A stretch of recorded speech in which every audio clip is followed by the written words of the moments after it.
Located in northwestern Minnesota, Moorhead is the largest city in Clay County, owing much of its growth to the local railway system and the man who fought to bring it here.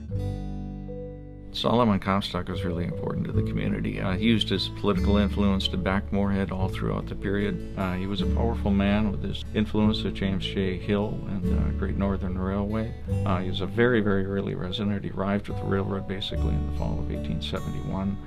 He was working as a track hand. He was laying rail basically in order to get a free ride out here to the west, where he could develop a law practice and establish himself. And he certainly did so. Disappointed with his work in the St. Paul District Attorney's Office, Comstock decided to follow the growing railroad out west. Here, he and other travelers found themselves subjected to less than savory conditions, sleeping in rundown tents, navigating muddy track-ridden roads, and potentially becoming victims of the city's rowdy nightlife. During the following decade, Moorhead began to develop from a railroad boomtown to a stable trading center. The tents were gone and old wooden buildings were replaced with sturdier brick. Northern Pacific, the railroad company in control at the time, settled a dispute with the residents of Moorhead over Mud Creek, a stagnant open-air sewer near the railroad. Mud Creek left many citizens complaining about the eyesore until 1878, when Northern Pacific agreed to fill the area with gravel if the city built a culvert.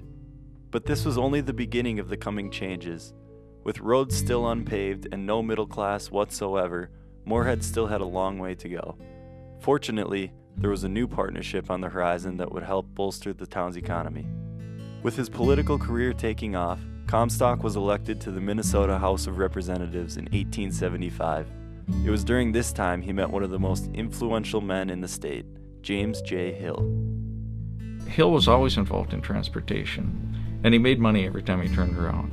He was involved in shipping furs and fur trade goods between St. Paul and the Red River settlements where Winnipeg is located now. They came up on Red River carts, and he handled the St. Paul end of that business. A year or so later, the Northern Pacific Railway arrived, put the Red River carts out of business, but he was in a position to ship stuff from Moorhead to Winnipeg on a steamboat. It cost him thousands and thousands of dollars to build that steamboat, but he made back his entire expense the first trip, and just made money hand over fist after that.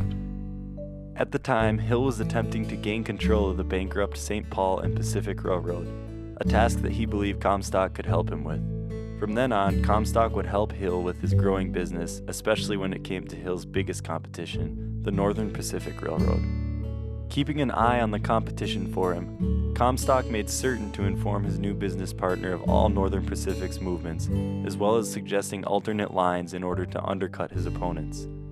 As shady as their deals appeared, almost everything Comstock did was with Moorhead in mind, including the exaggerations he gave Hill when it came to the area's resources, or that the Red River could have 25 steamboats operating constantly after the introduction of dredging, a doubtful claim at best, but Comstock would do anything to convince Hill to bring the railroad to Moorhead. Well, James J. Hill was in charge of what became the Great Northern Railway. That was the second railroad that entered Moorhead in 1880, and that was a huge development. It provided a second means of transportation and provided actually a little bit of competition for the Northern Pacific Railway. Of course, the development of the railroads going north and south out of Moorhead, also down toward Breckenridge and north up toward Ada in that direction, also brought a lot of wealth into the community. The year was 1882. Moorhead had great economic potential and Solomon Comstock had made his fortune. This, he thought, was the perfect time to build a home unlike any other, the apex of residential architecture in the area, the Comstock House. Comstock realized the importance of location when it came to his new home. It had to be on a high point to protect it against the Red River's annual floods, and it also had to be far away from the infamous Saloon District, known far and wide for its lawlessness.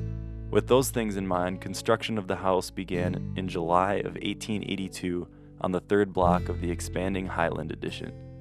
After the floods of 1881 and 1882, most of the wealthier people that lived, say for instance, where the Amcom Center sits today, like Solomon Comstock, had moved to higher, drier, more fashionable parts of town. So the areas right along the river slowly became more middle class and lower middle class and working class neighborhoods. At the cost of $45,000, Comstock's house was the most expensive and lavish building on the block. Everything inside, lumber, brick, glass, all had to be of the highest quality or it would be removed at the cost of the contractor. Each room contained a different species of wood, as well as different wallpaper, all chosen with an immense amount of care. The home itself was filled with Asian-themed motifs, landscape paintings, and several maps showcasing Comstock's love of cartography. The size of the Comstock house was definitely atypical for the time. You have to remember back in the 1870s, they were still living out of tents. So having this home that's an 11-room, two-story home, less than a decade later is definitely a huge feat. There's a lot of unique details in the house, such as the black walnut that is throughout the house. The doorknobs are really intricately set up. There's all sorts of carvings in them. A lot of the glasswork in the house is definitely beautiful and was an extra expense. You can see even the parquet floors in the dining room that were just more eccentric and cost more money and took more time to put in. So there was a lot more effort that went into this home than a lot of other homes in the area, especially at that time. After the hopeful year of 1882, things began to dim for the growing city, but that did not stop Comstock's efforts to aid the economy. He began even more projects to include investing in the First National Bank of Moorhead, where he became a director, and other less profitable businesses such as Moorhead Foundry, car, and agricultural works. Founded in 1882, it was meant to serve many needs in Moorhead. Unfortunately, due to the railroad that Comstock had worked so hard on, cheaper goods could be manufactured elsewhere, and the business eventually closed. Comstock also attempted to build a grand hotel and railway station. This plan too fell through and was considered one of the biggest business failures of the time. Still, it stemmed from Comstock's desire to make Moorhead a better community, which garnered him respect. Also, really, in 1882, lot prices in Moorhead plummeted. They went down, so they were competitive with Fargo. And as a result, people thought there was going to be lots and lots of people moving in the community. Well, they didn't move to the community. They stayed away. It's ironic that the county went through one of its fastest growth periods in terms of population in the county's history, but Moorhead between 1885 and 1890 actually lost population. Education was also important to Comstock.